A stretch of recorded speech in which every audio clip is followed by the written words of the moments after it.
Hey, Tuhan Yesus sayang sama kamu. Gak percaya? Jangan di-scroll dulu, Besti. Setiap orang tentu pernah mengalami pencobaan atau godaan untuk berbuat dosa. Pencobaan itu dapat berasal dari luar, dari segala sesuatu yang dijumpai, menggoda hati dengan memancing hawa nafsu.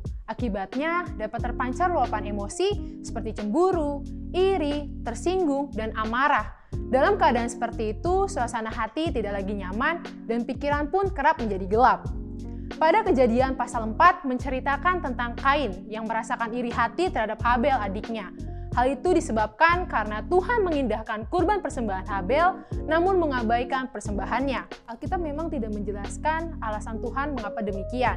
Kain tampaknya tidak dapat menerima keputusan Tuhan itu. Bisa jadi ia merasa kehilangan harga diri sebagai kakak. Si jahat memanfaatkan kesempatan atas sikapnya itu.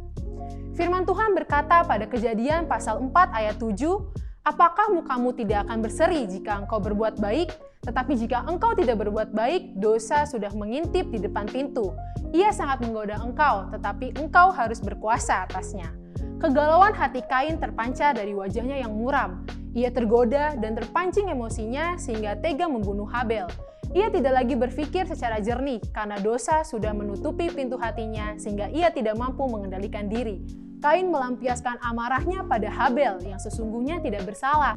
Rasa iri membangkitkan amarahnya dan kemudian mendorongnya melakukan tindakan keji. Lalu, kita dapat membaca dalam Amsal 3 yang berbicara mengenai berkat dan hikmat. Pada Amsal 3 ayat 7 berkata, "Janganlah engkau menganggap dirimu sendiri bijak, takutlah akan Tuhan dan jauhilah kejahatan." Manusia merupakan makhluk ciptaan yang paling unik karena diberikannya hikmat dan akal budi. Keunikan inilah yang membuat banyak orang merasa tidak ada yang lebih bijaksana dan pintar selain dirinya, padahal sesungguhnya mereka hanya so tahu. Karena merasa diri lebih bijaksana dan pintar daripada orang lain, maka tidak heran jika manusia tidak memiliki kerendahan hati untuk terus belajar dan mau untuk mengintrospeksi diri sendiri. Tidak semestinya Kain jatuh ke dalam dosa jika saja ia mau belajar memahami apa yang menyenangkan hati Allah.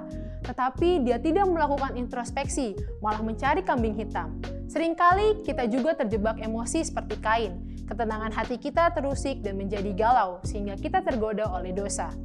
Oleh sebab itu, Bapak Ibu Saudara yang dikasihi Tuhan, melalui firman Tuhan pada hari ini, kita diingatkan agar berhenti merasa diri begitu bijaksana dan pintar, serta mau mengintrospeksi diri sebagai wujud takut akan Dia yang sudah menganugerahkan kita kebijaksanaan dan kepintaran.